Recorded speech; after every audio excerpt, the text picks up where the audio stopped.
Maraming salamat at sa pagpapatuloy ng ating balitaan sa bahaging ito ng ating programa ngayong umaga. Ito po ang portion kung saan makakapanayam natin ang mga personalidad na nasa likod ng mga balita at mga mahalagang impormasyon. Ngayong umaga, tayo po ay pinalad na bisitahin ng isang espesyalista mula sa UP PGH Hematology Department, si Dr. Rosalyn Cortez, isang fellow in training. Magandang umaga po, Dr. Rosalyn Cortez, at welcome po sa Balitaan. Morning po.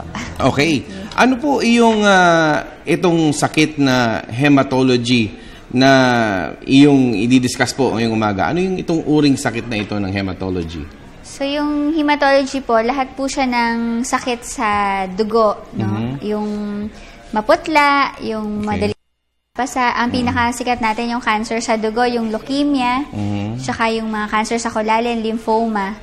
Pero aside doon, marami pa talagang ibang sakit sa dugo na hindi masyadong sikat pa. No, hindi alam ng mga tao, yung mga aplastic anemia, myelodysplastic syndrome. Plastic anemia? Aplastic anemia po. Okay. Pero ano po yung pangkaraniwan na yung madalas na marinig ng ordinaryong Pinoy at yung salitang vernacular nga ng mga ganito sakit? Ano po yun? Siguro po yung anemia. Ang pinaka madalas, anemia po. So, from anemia, magiging ano po yun? Yung anemia po kasi ibig sabihin po na mababa yung pula ng dugo. So, una siyang simptomas na lumalabas pag meron kang anemia, yung madaling mapagod, madaling mahingal, maputla. So, anemia po parang term in general. Okay. Na mababa ang ano pa? Yung madalas na marinig din, anemia, leukemia, ano pa? ITP, yung mababa yung platelet. Na kalamitan, common siya sa mga mas batang mga babae or pwede rin man lalaki sa mga mas younger age group. Meron din po bang mga personalidad na sikat na nagkaroon ng ganito sakit na nasa hematology group? Ang pinakasikat po syempre yung si Francis Magalona. Si Francis M. Okay. Meron siyang acute myeloid leukemia. So, yung leukemia kasi marami siyang different types. Maraming iba't ibang klase. So, sa kanya yung AMN. AMN. Ito po ba ay mas madalas sa mga nasa kabataan, nasa productive years, o nasa matatanda? Ano po ang usually nagkakaganitong klaseng sakit? Specifically po for leukemia, syempre mas common siya sa older age groups. Pero sa napapansin po kasi namin, yung mga pasyente namin, marami rin yung mga nasa productive years. Yung mga 20s to 30s, 40s, minsan mga sila pa yung mismong nagtatrabaho para dun sa pamilya nila, sila pa yung nagkakasakit. Ito po yung mga breadwinner, ano? Opo. So, nakakapanghinayang na ganitong edad nagkakasakit sila. Ano po ang ginagawa ninyong ano po yung mga stages o mga steps ng panggagamot na ginagawa ninyo sa mga ganito? Usually, nagpapatingin sila. Yun nga po, may mga simptomas ng pagkaputla, nagdudugo, gum bleeding, or nagkakapasa-pasa. So, ang initial test po, yung CBC, complete blood count. Okay. Tapos from there, meron na po tayong pwedeng makita mga abnormality. Dahil po kami, mga specialista na kami sa dugo, yung leukemia, ang pinaka-main na test po na ginagawa, yung ine-examine po yung bone marrow o yung bulalo, yung siyang mismong factory ng dugo. Bulalo? Opo. Para yung kinakain natin na taba na nasa loob ng buto. So, ibig sabihin, pwedeng kumain ng ganon para gumaling? Ganon po ba? Hindi po. Hindi po, okay. So, nabanggit nyo na kanina, namumutla, madaling mapagod. Ano pa yung ibang mga simptomas po? Usually, yun nga po, yung pinaka-most common, yung pinaka-madalas makita. Halimbawa, maglakad ka lang ng malapit, so madaling hingalin. Halimbawa, mula dito hanggang sa parking, ganon. Oo, yun. Pag maputla ka na talaga. Tsaka yun pong bleeding. At saka di ba sa sine, lagi pasa-pasa, iisipin ka agad may leukemia. So, pwede rin po yun. Pero hindi naman necessarily lahat ng madaling magpasa, leukemia na. O unless may lahi ka talagang mistiso na madaling magpasa. Madaling magpasa. Ganon. Okay. Ano po ang inyong advocacy ngayon dito sa Hematology Department para makatulong sa mga may sakit ng hematological diseases? So sa ngayon kasi, sa nakikita po namin, talagang yung mga pasyente kasi ng PGH po, since government hospital tayo, talaga pong yung nasa mababa indigent, no? Yung hindi masyadong mayayaman. So, ang nagiging problem po namin, kahit yung pagpapatest lang po dun sa mga kinakailangan nila para ma-diagnose namin, masabi namin kung anong sakit nila, wala silang pambayad. Ano po yung pagpapatest na yun? Yung, halimbawa po, CBC. yung CBC. Magkano po yun? Yung CBC po sa amin doon sa Medical Research Lab ng PGH, 240. So, paminsan, wala pa yung pasyenteng pambayad ng 240. Opo. O kaya may pambayad, pero wala na siyang pamasahe pa uwi. Naku. So, paano mo naman siya titingnan ng ganon?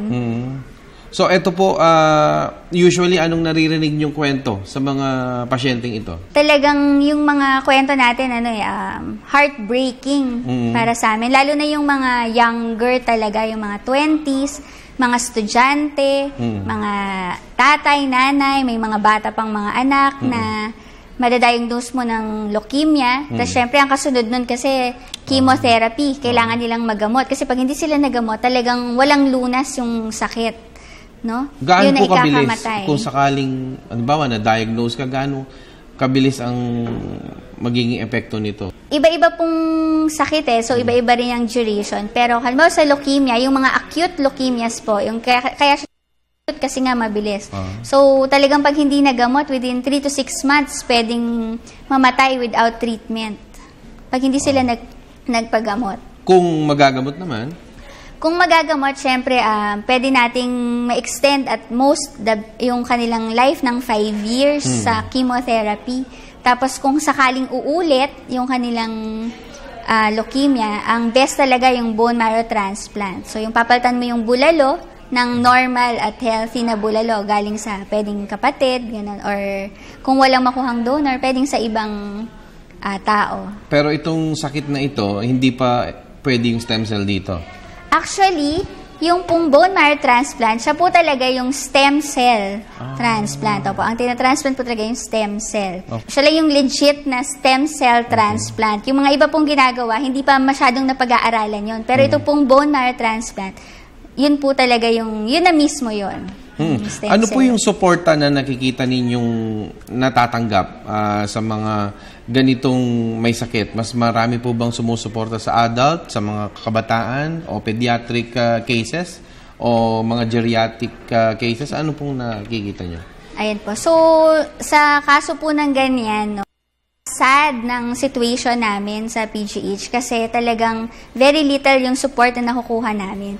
Kasi nga merong misconception na pag matanda, parang papabayaan nila, wag nang ipagamot kasi matanda na. Samantalang halimbawa pag bata yung may sakit, talagang nakakaawa kasi sila, ang liliit, ang cute, no?